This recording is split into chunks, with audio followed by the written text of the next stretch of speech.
네, 자산도 내 몸도 건강해지는 시간 건강 365 닥터 인사이트의 김호수입니다. 자, 오늘은 실제 상황에서 바로 영향을 받을 수 있는 교통사고나 산업재해 관련해서 사고 보상 기준을 또 알아보도록 하겠고요.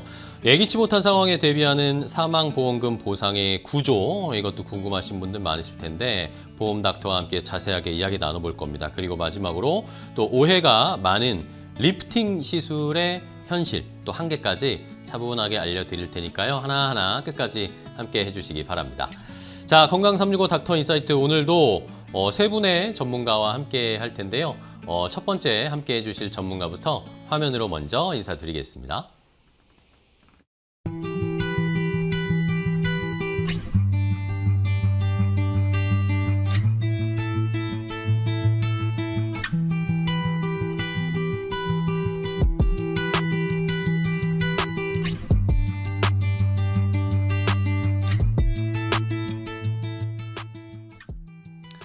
자, 첫 번째 함께 해주실 전문가를 소개해드리도록 하겠습니다. 오늘은 법무법인 한백의 김재호 본부장과 이야기 나누겠습니다. 안녕하세요, 본부장님. 안녕하십니까? 네, 반갑습니다. 우리 시청자분들께 인사 좀 부탁드리겠습니다. 네, 안녕하세요. 법무법인 한백 김재호 본부장입니다. 저는 오늘 우리 일상에서 벌어지는 여러 사고들 중에서 많이들 궁금해하시는 특히 교통사고와 산업재해 사고 보상에 대해 여러분들의 궁금증을 풀어드릴 수 있도록 하겠습니다. 네, 알겠습니다. 김재호 본부장과 함께 이야기를 나눠볼 텐데요. 자, 그러면 오늘 김재호 본부장과 시청자분의 사연을 좀 함께 공유하면서 그 해결책을 좀 알아보도록 하겠습니다. 첫 번째, 시청자분의 사연이 준비되어 있으니까 화면으로 함께 확인을 해볼까요? 안녕하세요. 최근 출퇴근 중 교통사고를 당해서 치료를 받고 있는데요. 이 사고가 산업재해에 해당하는지도 헷갈리고 어떤 보상을 받을 수 있는지도 잘 모르겠습니다. 자동차 보험으로 처리해야 하는 건지 아니면 산재보험 적용이 가능한 상황인지 판단이 어려워서 답답한데요. 치료비 외에도 일을 쉬면서 발생한 소득 손실이나 후유증이 남을 경우 보상은 어떻게 되는지도 걱정입니다. 주변에서는 받을 수 있는 보상이 있는데도 몰라서 못 받는 경우가 많다고 해서 더 불안해졌습니다. 교통사고와 산업재해가 겹치는 경우에 어떤 절차로 보상을 준비해야 하는지, 놓치기 쉬운 보상 항목이 무엇인지 알려주세요. 자, 첫 번째 시청자분의 사연입니다. 교통사고를 당하셔서 좀 걱정인데 치료를 좀 받고 계시다고 하니까 빨리 회복을 하셨으면 하는 바람입니다. 자, 그러면은 본부장님과 함께 이분의 고민을 좀 해결을 해봐야 할 텐데 네. 일단은 산업재해, 교통사고 겪은 뒤에 이걸 어떻게 해야 되나, 사실 몸을 회복하는 것도 정신이 없는데 이런 네. 것들 때문에 또 난감한 경우가 많잖아요. 네, 맞습니다. 그러면은 교통사고 직후에 치료, 건강을 회복하는 것도 중요하지만 많은 분들이 실제로 좀 놓치시는 부분, 아니면은 보상 권리를 좀 놓치시는 이런 케이스가 어떤 것들이 있을까요? 네, 먼저 교통사고 받는 보상에 대해 일반적으로 치료비, 위자료, 휴업손해, 향후 치료비 등에 대해서는 잘 알고 계시는데 네네. 실제로 보상 액수에서 가장 큰 액수를 차지하면서 못 챙기는 보상 권리 1위는 바로 상실수익액, 즉 노동능력 상실에 따른 후유장애 보상금입니다.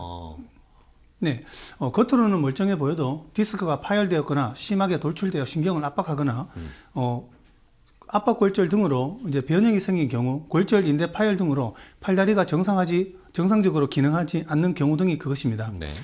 이러한 상실 수익액을 인정받느냐 받지 못하느냐에 따라 보상금이 크게 차이가 발생하는데, 보험사에서는 다른 보상 항목들은 단순 자료나 입증 자료 없이도 합의가 이루어질 수 있지만 상실 수익액에 대해서는 후유장애 진단서 등을 통해 직접 입증하지 않는 이상 먼저 판단해 주지 않고, 본인이 어떠한 후유장애가 얼마나 발생하였는지에 대해서는 전문가의 도움 없이는 사실상 인정받기가 어렵습니다. 그렇죠. 네. 따라서 보상 합의 전에 본인이 어떠한 후유장애가 얼마나 발생하였는지에 대해 전문가의 도움을 받아 꼼꼼히 챙겨보시기를 당부드리는 바입니다. 네.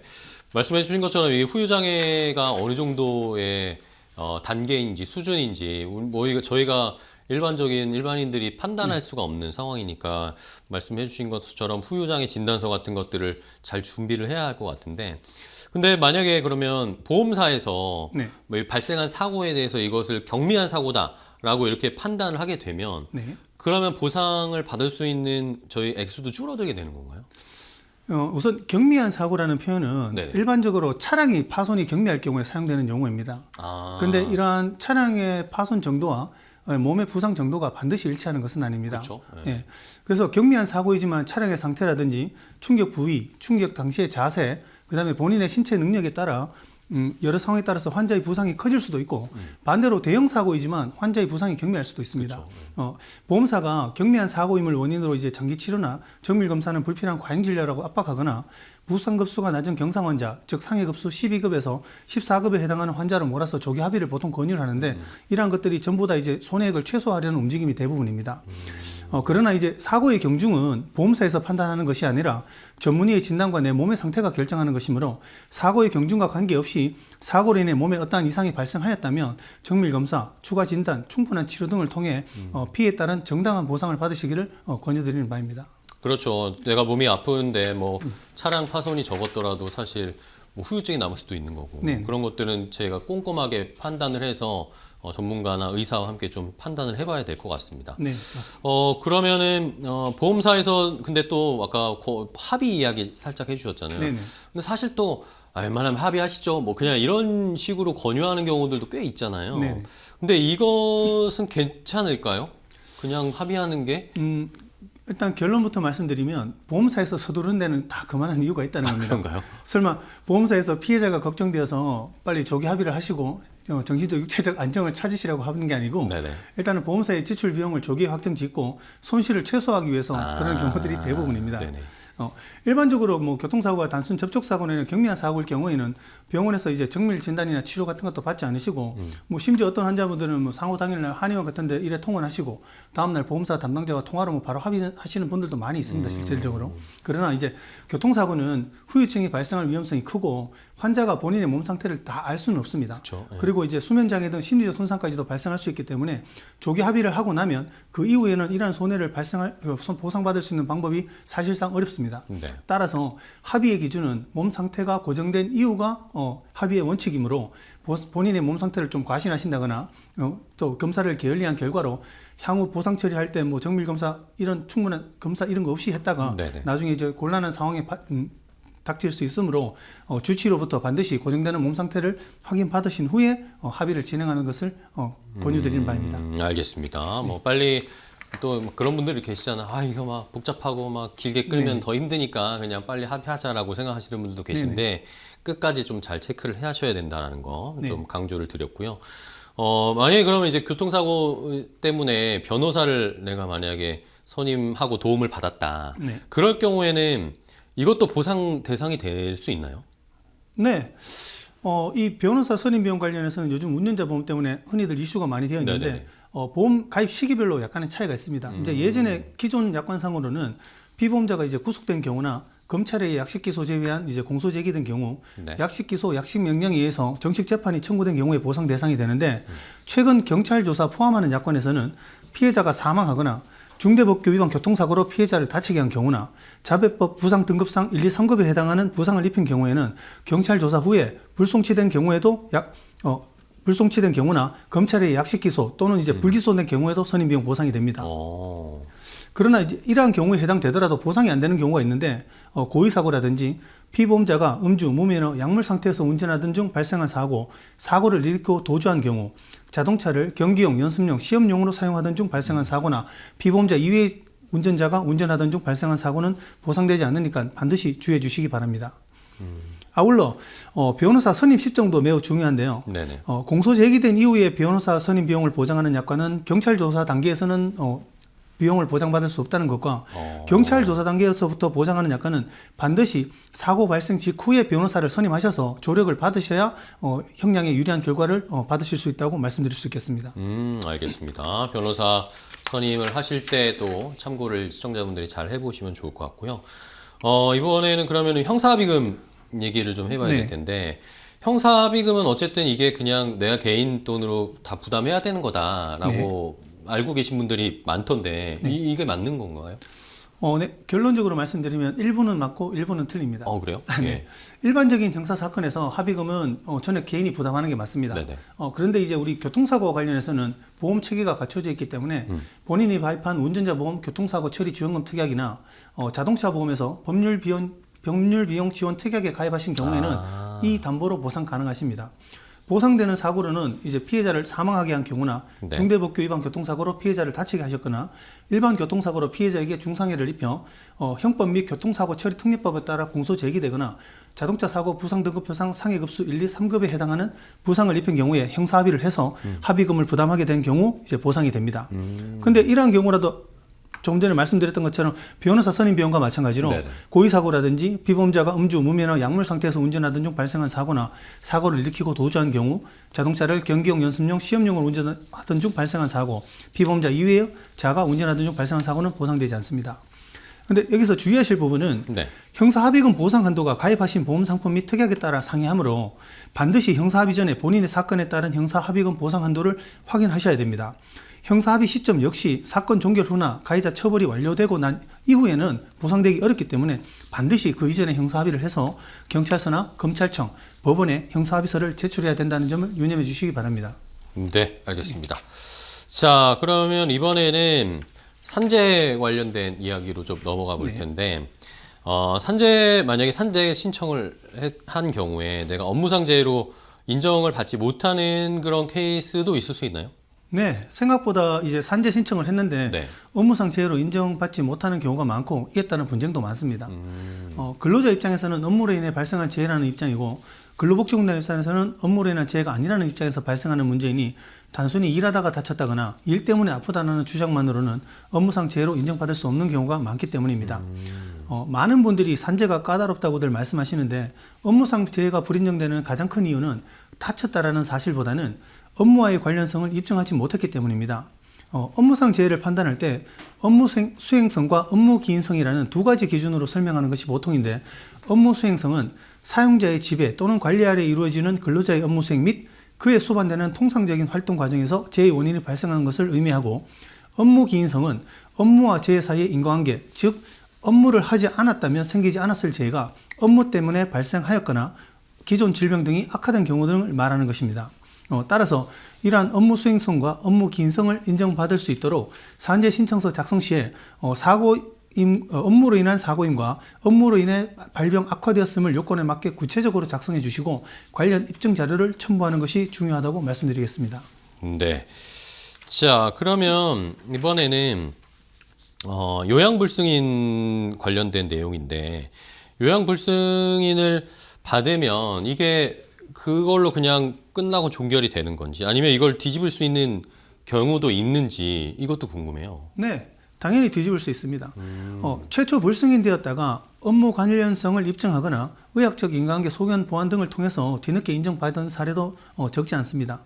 앞서 설명드린 바와 같이 산재가 인정되지 않는 가장 큰 이유는 업무로 인해 재해가 발생하였다는 요건, 즉 업무 수행성과 업무 기인성이 없다고 이제 그런 판단을 받았기 네네. 때문인데요. 이에 따라서 이제 몇 가지 사례를 통해 뒤집을 수 있는 경우들을 살펴보면 첫 번째 초기 신청서의 업무 내용이 부실해서 불승인된 경우에는 네네네. 업무 강도라든지 작업 환경, 반복성, 작업 자세, 근무 기간 등이 구체적으로 정리되면 인정으로 바뀌는 경우가 있을 수 있고요. 두 번째 이제 기왕증으로 인해 불승인된 경우에는 기존의 허리나 어깨, 무릎 등이 안 좋았다 하더라도 업무로 인해서 급격히 악화되었다는 업무 관련 자료라든지 네. 직업 환경 관련 의학적 소견 등을 보완해서 인정받으실 수 있겠습니다. 그리고 셋째, 사고 경위가 모호하다고 판단되는 경우에는 CCTV라든지 동료 진술서, 작업 일지, 출퇴근 기록, 업무 환경의 급격한 변화를 입증할 만한 자료 등의 객관적 자료를 추가해서 인정받으실 수 있겠습니다. 끝으로 중요한 사실은 근로복지공단의 결정은 최종 판결이 아니라는 점입니다. 따라서 심사 청구, 재심사 청구, 행정소송의 불벽 절차가 이제 보장돼 있으니 불승인 사유를 확인해서 이를 반증할 만한 자료를 보완해서 대응하는 것이 필요하다고 하겠습니다. 네, 알겠습니다. 자, 그러면 또 마지막으로 아까 우리 시청자분이 주신 질문의 핵심이기도 했는데 사연의 핵심이기도 했는데 좀 넘어가서 교통사고와 산재가 겹친 상황 요것에 대해서 아까 시청자분이 궁금해하셨어요. 출퇴근하다가 네. 사고가 나셨다고 하셨잖아요. 그러면 이게 교통사고이기도 하고 어떻게 보면 뭐 일하러 가는 중이었으니까 산재이기도 하고 이런 경우에는 이럴 때는 어떻게 대처를 해야 됩니까? 네, 이 질문 역시 많은 분들이 궁금해하시는 네. 부분인데요. 결론부터 말씀드리면 보상 기준과 범위, 그다음에 금액 산정 방식, 보상 항목, 장애 인정 기준 등이 다르기 때문에 부상 정도나 본인의 상황에 따라서 유리한 쪽을 전략적으로 선택해야 된다는 것입니다. 네, 일반적으로 산재가 처리되는 경우에는 요양급여, 휴업급여, 장애급여 등 법에서 정한 방식으로 보상이 되고 교통사고로 처리되는 경우에는 치료비, 휴업손해, 위자료, 상실수익액 등 약관에서 정한 방식으로 보상되거나 확정 판결에 의해서 배상해야 될 금액으로 보상하게 되는데 네네. 여기서 가장 큰 특징은 산재로 처리되는 경우에는 본인의 과실 비율을 따지지 않아 업무상 교통사고 처리 시에 속도 위반 등 본인이 과실이 높은 경우에는 산재 처리가 유리하다고 말씀드릴 수 있겠습니다. 그 외에도 자동차 보험에서 후유장애로 인정되지 않는 항목도 산재에서는 장애 등급에 해당될 수 있으므로 이러한 경우에도 산재로 처리하는 것이 유리하다고 하겠습니다. 그러나 이제 사안에 따라 산재가 유리한 경우도 있겠지만 재해자의 연령이라든가 부상 정도, 부상 부위 등에 따라 소송으로 진행되는 경우나 상실 수익액에서 자동차 보상 금액이 더 많아지는 경우도 있을 수 있습니다. 따라서 전문가의 도움을 받으시거나 꼼꼼히 본인께서 잘 확인하셔서 보다 유리한 보상을 받으실 수 있도록 하시는 게 중요하겠습니다. 알겠습니다.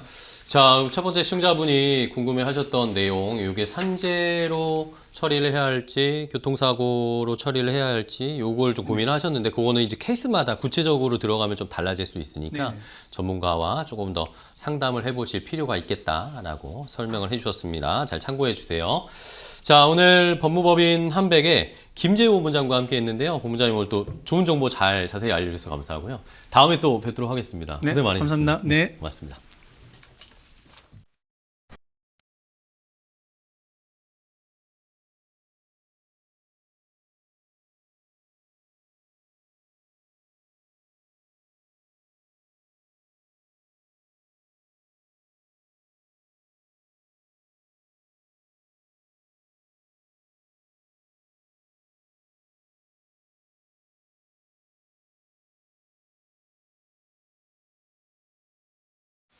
자, 건강 365 닥터 인사이트와 함께하고 계십니다. 자, 이제 두 번째 이야기로 넘어가 보도록 할 텐데요.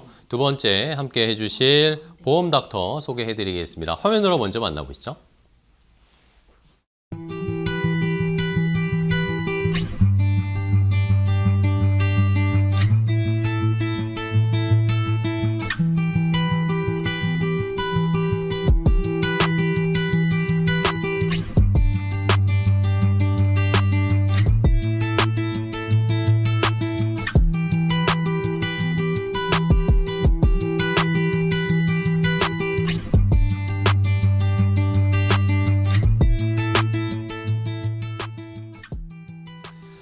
자, 두 번째 전문가 함께 만나보도록 하겠습니다. 두 번째 사연, 시청자분의 사연을 해결해 주실, 고민 해결해 주실 보험 닥터. 두 번째는 굿리치의 정지수 팀장과 함께 하겠습니다. 안녕하세요, 팀장님. 네, 반갑습니다. 네, 반갑습니다. 네. 시청자분들께 인사 부탁드릴게요. 네, 안녕하세요. 보험과 자산 흐름을 함께 정리해드리는 정지수 팀장입니다.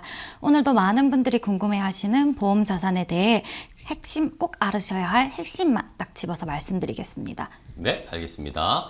자, 정지수 팀장과 또 어떤 이야기를 나눠볼지 시청자분의 사연 역시 두 번째 준비되어 있습니다. 어떤 고민을 가지고 계실지 화면으로 먼저 소개를 해드리겠습니다. 안녕하세요. 최근에 가족 지인이 갑작스럽게 세상을 떠나면서 남은 가족들이 사망보험금 문제로 어려움을 겪는 모습을 제가 보게 됐습니다. 보험은 가입되어 있지만 누구와 얼마나 받을 수 있는지 절차는 어떻게 되는지 몰라서 혼란이 크더라고요. 저 역시 혹시 모를 상황에 대비해서 사망보험금을 준비해두는 게 맞는 건지 이미 가입한 보험으로 충분한지 궁금해졌습니다. 단순히 금액만 크면 되는 건지 아니면 수익자 지정이나 지급 방식도 중요한 건지 잘 모르겠는데요. 좀 알려주세요. 자, 두 번째 시청자분의 사연을 봤습니다. 뭐 가족분 중에 지금 뭐 돌아가신 건 아니고 지인 가족을 보니까 이런 것들 때문에 혼란스럽고 다툼이 있고 이런 것들을 아마 간접 체험을 하신 것 같아요. 미리 좀 준비를 해보시면 좋겠다라는 생각이 드신 것 같은데 그러면 정지수 팀장과 좀 더 자세하게 이야기를 나눠보도록 하겠습니다. 일단은 뭐 사망보험금 준비를 뭐 해야죠. 해야 하는데 이걸 어떻게 해야 되는 건지 그냥 무조건 뭐 금액을 크게 해서 준비를 해놓는 게 좋은 건지 아니면은 뭐 어떤 분들은 금액도 중요하지만 나에게 맞는 구조를 잘 짜는 게 중요하다. 뭐 이런 설명도 전 들었거든요. 어떻게 해야 되나요?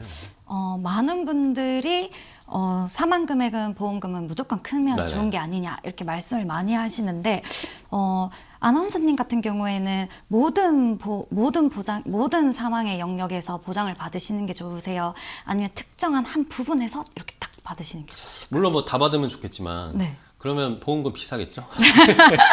네, 그 포인트가 네. 맞습니다. 네. 그래서 실제 보험 지급 분쟁의 대부분은 금액의 문제가 아니라 구조에 있다고 말씀을 드릴 수 있는데요. 사망보험은 단순히 사망하면 나온다, 이런 보험이 아닙니다. 사망 원인이 무엇이는가에 따라서 지급 여부가 완전히 달라지는 보험인데요. 대표적으로 보험에서는 사망을 상해 사망, 질병 사망, 재해 사망 이렇게 세 가지로 구분을 하고 있습니다. 이 세 가지 전부를 포함한 사망을 일반 사망이라고 하고요. 문제는 내가 가입한 보험이 이 세 가지를 어떤 비율로 담고 있느냐입니다.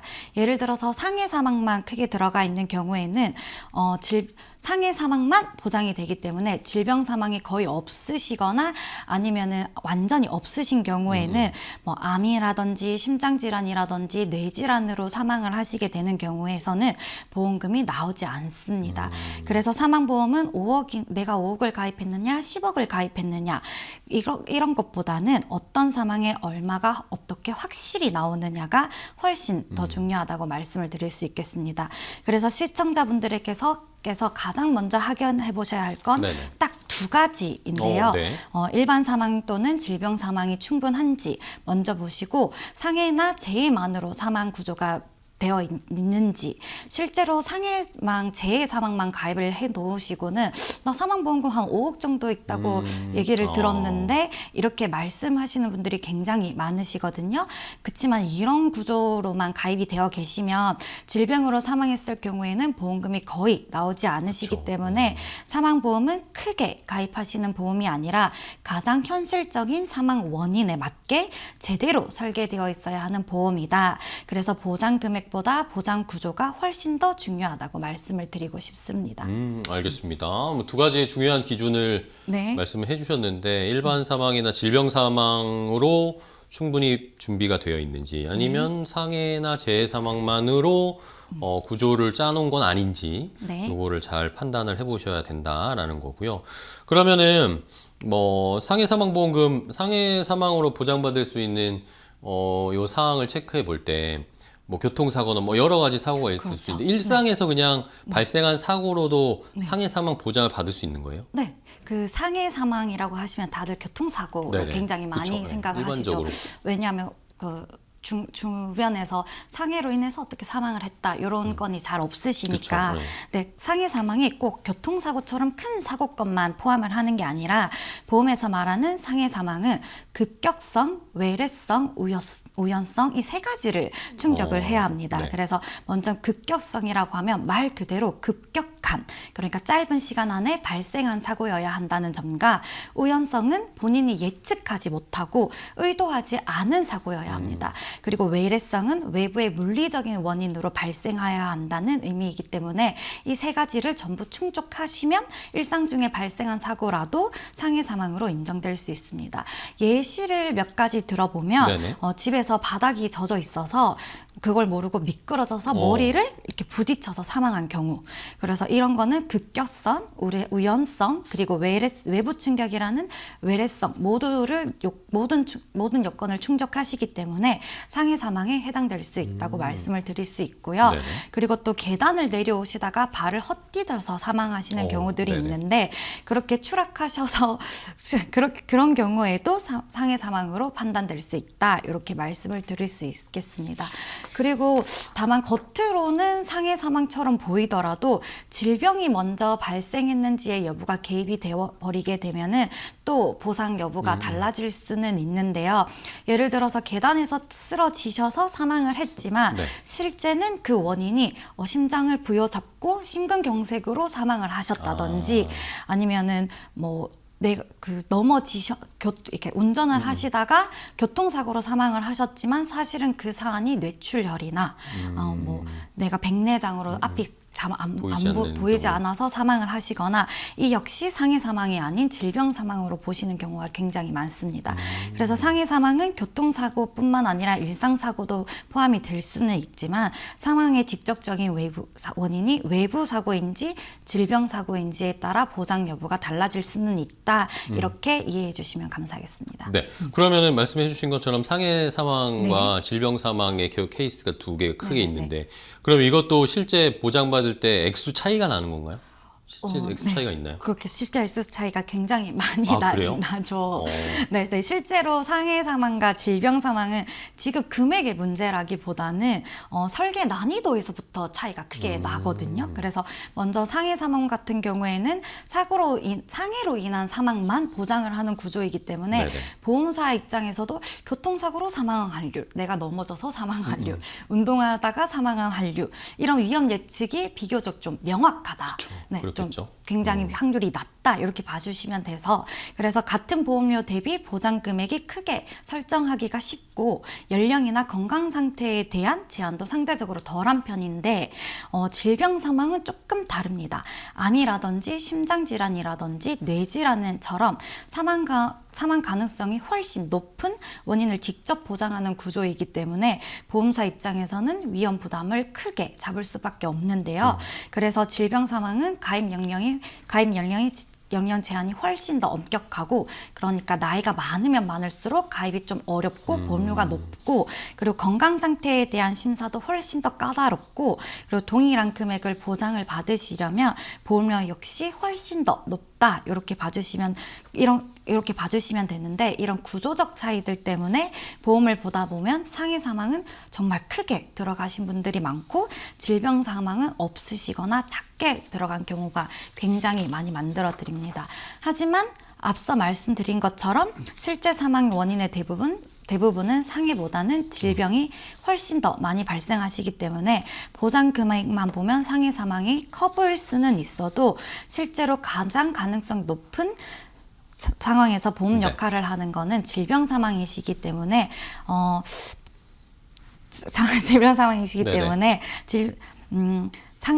사망보험은 보험료가 상대적으로 저렴하고 가입 조건이 까다롭지 않아 보장 금액을 크게 만드실 수는 있지만 질병 사망은 보험료와 조건은 부담되지만 실제 사망 원인을 가장 현실적으로 반영하는 가장 중요한 보장이라고 이해를 해주시면 됩니다. 그래서 사망보험을 보실 때는 이 중 하나만 크게 보시는 것이 아니라 상해 사망과 질병 사망을 모두 포함하는 일반 사망을 가입하시는 것을 권해드리고는 있습니다. 네. 그러면 다음 이제 좀 궁금한 건 뭐 이게 약간 뭐 민감하거나 네. 요즘 뭐 사회 문제이긴 한데 네. 이제 스스로 목숨을 좀 끊으시는 분들이 좀 있잖아요. 이런 경우는 보장에서 제외될 거라고 생각이 되는데 실제로 그런가요? 이런 경우도 상법을 보시면 네. 상법 제732조에서는 자살에 대한 일정 기간 보험금을 지급을 제한할 수 있도록 이렇게 규정되어 있습니다. 그래서 이에 따라 대부분의 사망보험 약관에는 가입 후 2년 이내의 자살은 면책이라는 조항이 공통적으로 들어있는데요. 다만 가입 후에 2년이 경과한 이웃이라면 이때부터는 상품 구조에 따라서 판단이 달라질 수는 있습니다. 특히 아까 말씀드렸던 일반 사망에 포함된 생명보험 구조로 가시게 되면은 어느 정도 보상을 받으실 수는 있지만 손해보험 같이 질병 사망, 상해 사망 이렇게 딱 지정을 해놓은 경우에는 조금 받기 어려울 수 있다 이렇게 네네. 생각을 해주시면 되는데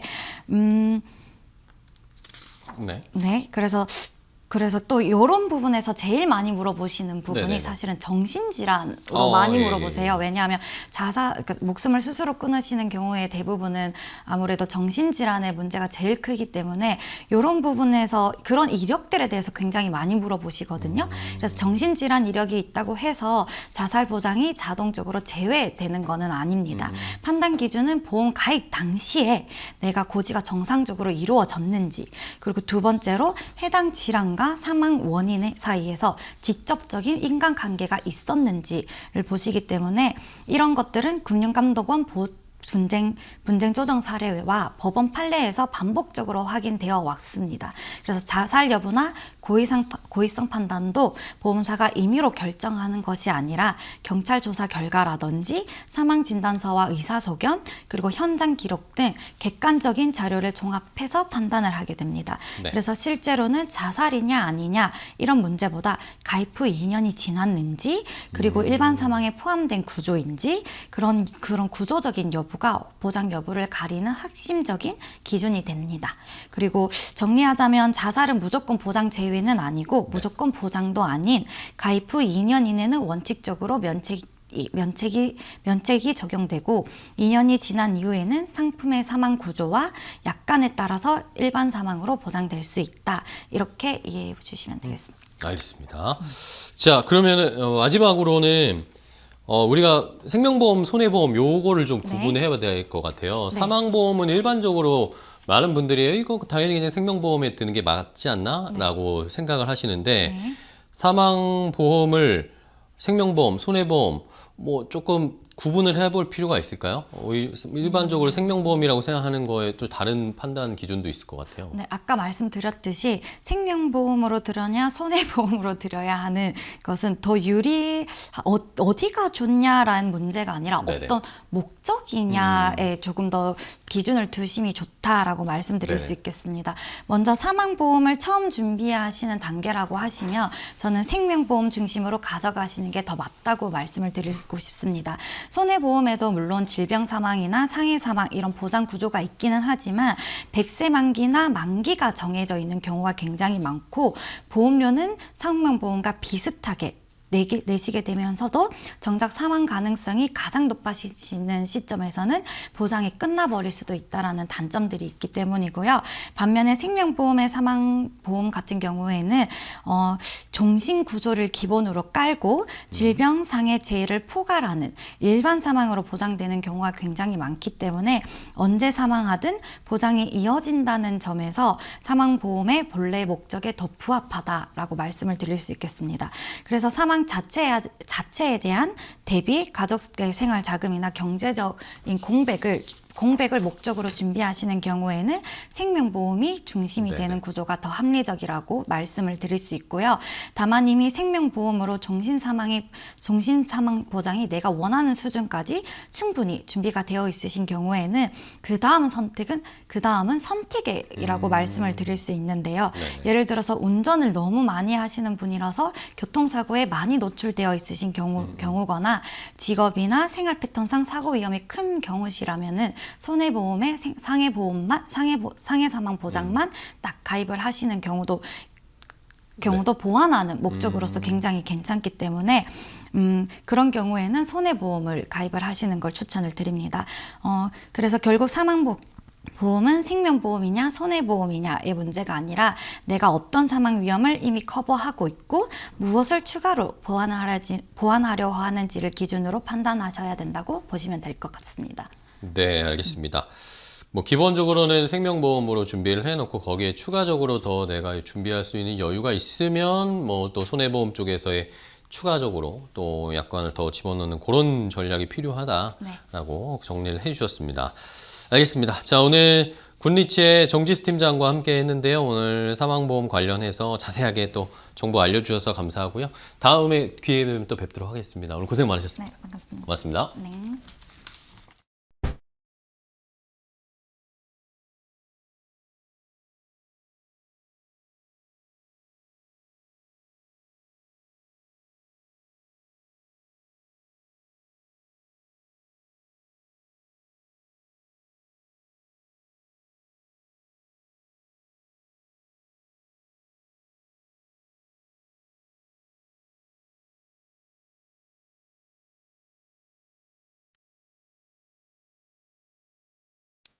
자, 이제 세 번째 전문가와 함께 또 이야기 나눠보도록 하겠습니다. 세 번째는 건강닥터와 함께 준비가 되어 있는데요. 어떤 분이 함께 하실지 먼저 소개해드리겠습니다.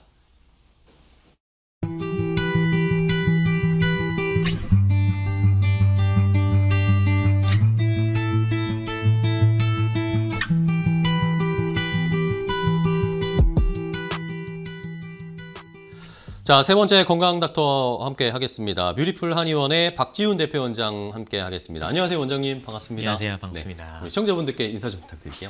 안녕하세요. 안면 비대칭과 얼굴 리프팅을 위주로 진료하고 있는 뷰티풀 한의원의 박지훈 원장입니다.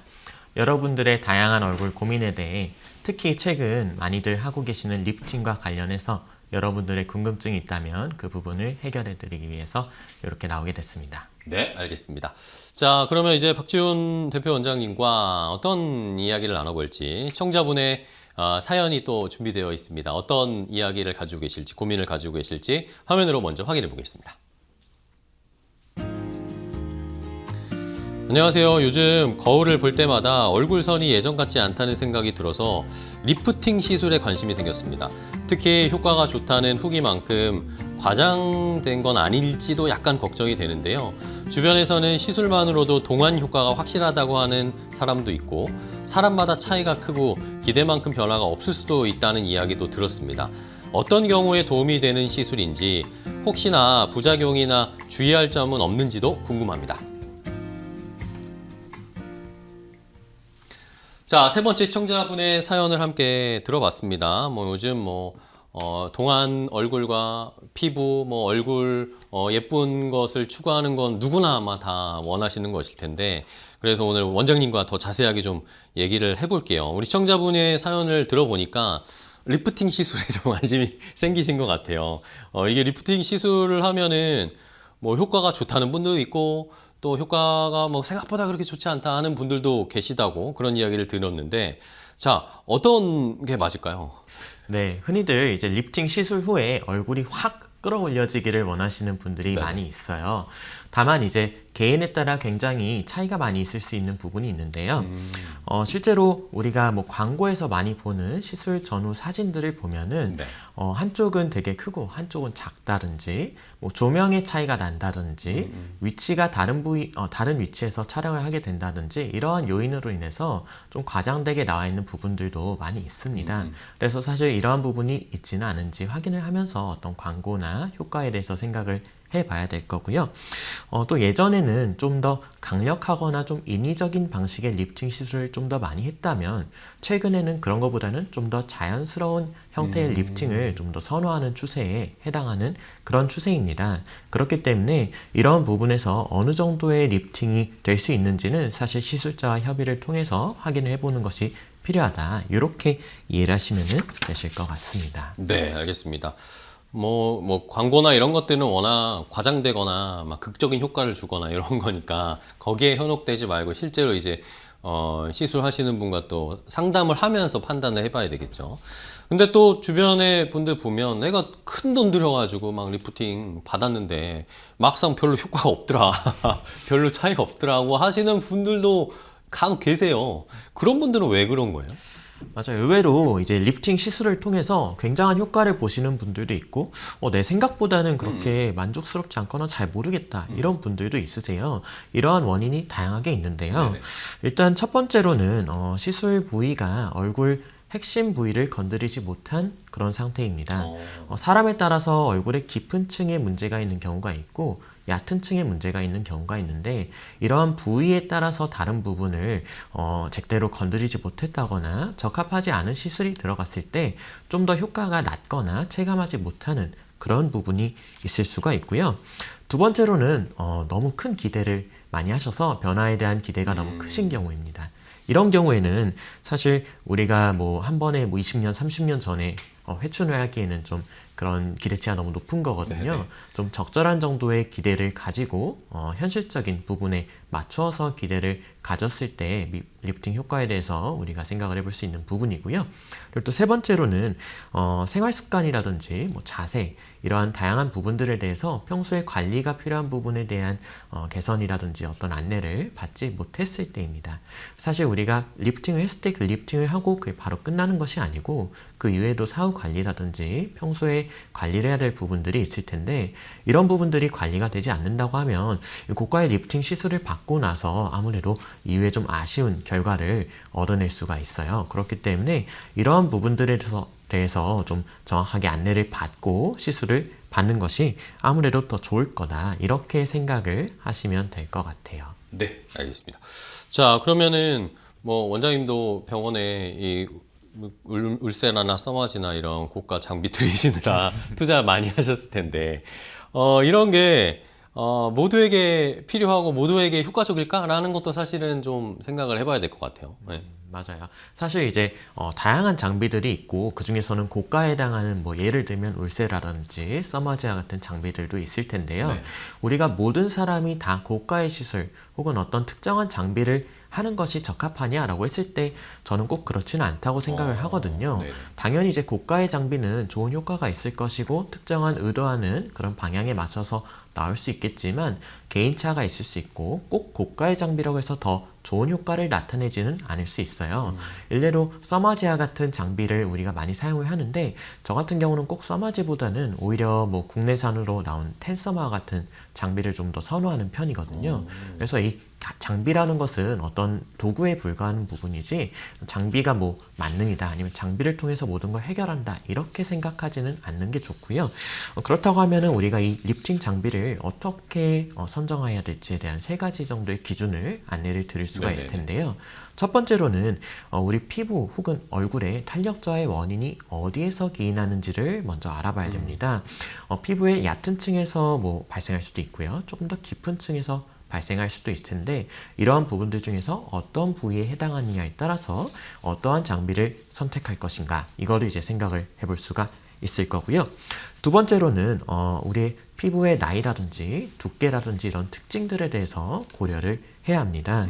만약에 얼굴이 너무 홀쭉하시거나 땅콩형 얼굴을 가지신 분들이라고 하면은 이런 분들은 볼륨을 줄이는 그런 시술보다는 볼륨을 좀 채워주고 맞춰줄 수 있는 그런 시술을 하는 것이 적합하다. 그리고 나이대가 좀 많이 있으신 분들이라면은 아무래도 연령대가 어리신 분보다는 조금 더 강한 에너지를 가지는 그런 시술 방식을 하는 것이 좋을 거고요. 피부 두께도 마찬가지로 고려해서 시술하는 것이 좋습니다. 또 3번째로는 체형이라든지 뭐 생활 습관이라든지 이런 부분들의 고려 여부를 이제 확인해 봐야 될 텐데요. 뭐 예를 들어서 한쪽으로 누워서 주무시는 그런 습관이 있다거나 아니면은 체형이 좀 좋지 않다거나 뭐 이런 분들은 당연히 어떤 그런 부분에 대한 교정을 같이 하는 것이 중요하고 또 만약에 이런 부분에서 뭐 체형이나 이런 것은 괜찮고 뭐 피부 상태가 그렇게 문제가 없다 이런 경우에는 꼭 리프팅 장비를 사용하는 것이 아니라 뭐 스킨 부스터라든지 아니면은 뭐 체형이 틀어져 있지 않았을 때 얼굴에 턱 관절에 문제가 있어서 나타나는 그런 문제들도 있거든요.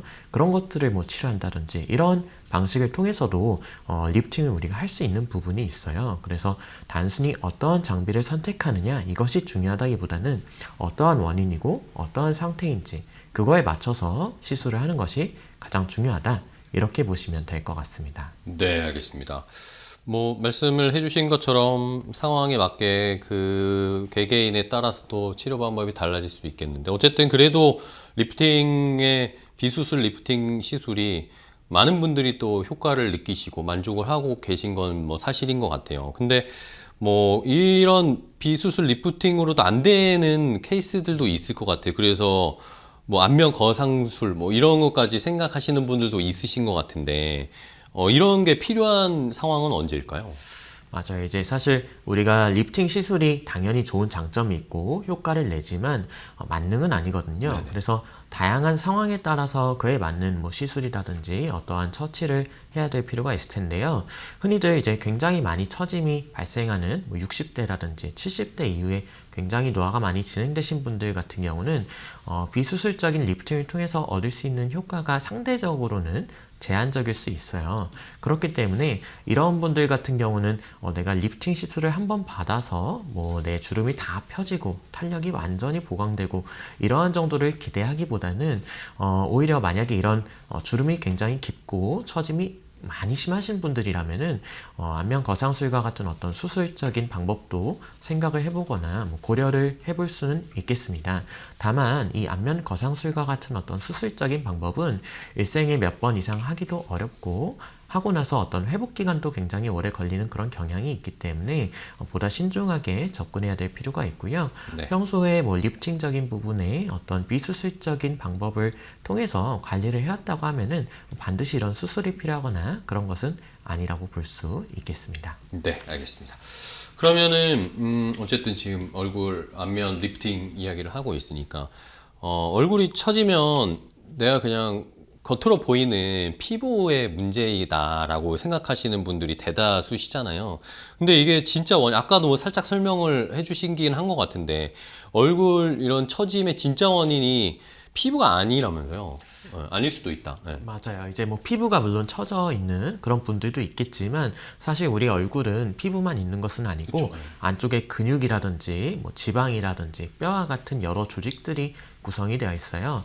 이렇기 때문에 어떤 한쪽의 근육이 더 많이 처진다거나 아니면 양쪽에 뼈가 조금 더 내려앉는다든지 이러한 요인들도 어떤 피부의 처짐이라든지 얼굴이 내려앉는 그런 원인이 될 수가 있습니다. 그래서 다양한 원인이 있을 수 있고 이러한 원인에 대해서 보다 정확하게 어떠한 부분이 원인이 되는지를 확인을 하는 것이 필요한데요. 크게 이제 세 가지로 구분을 할 수가 있어요. 첫 번째로는 얼굴의 골격적인 부분에서 대칭이 맞지 않으면서 나타나는 처짐이 있을 수 있습니다. 이 경우에는 턱이 각도가 한쪽이 내려와 있다든지 광대가 뭐 한쪽이 올라가 있다든지 이런 부분의 변화가 나타나게 되는데요. 아무래도 한쪽으로 얼굴이 더 내려앉아 있으면은 중력의 영향을 더 많이 받고 탄력도 더 떨어지기 때문에 근육도 떨어지고 피부도 떨어지는 그런 문제가 발생할 수가 있고요.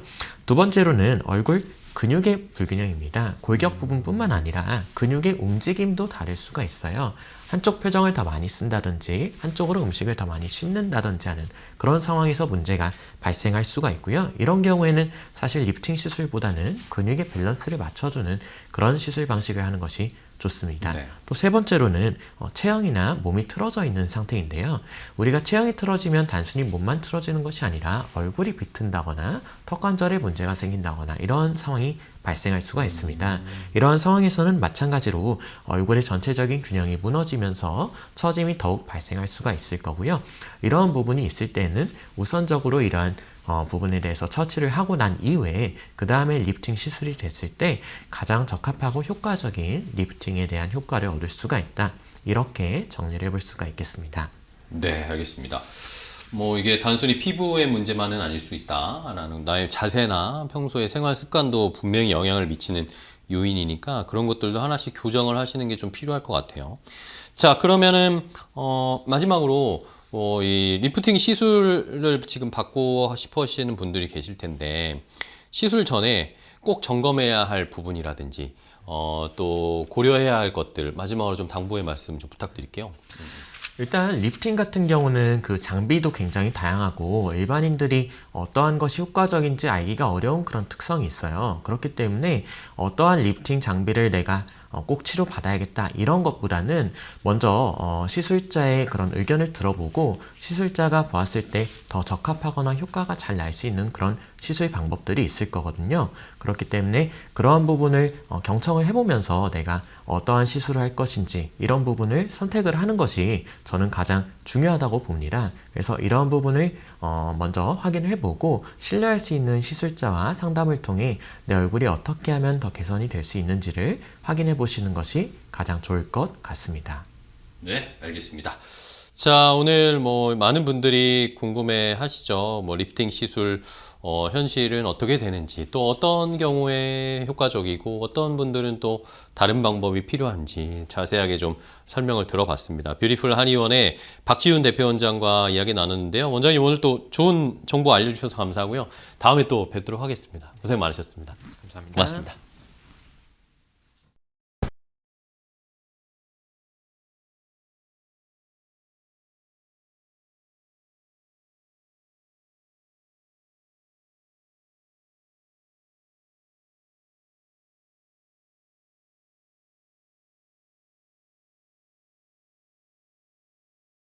자, 건강 365 닥터 인사이트 오늘 저희가 준비한 정보는 여기까지 전해드리도록 하겠습니다. 저희는 내일 또 더 좋은 정보 가지고 찾아뵙도록 하겠습니다. 끝까지 시청해주신 여러분 고맙습니다.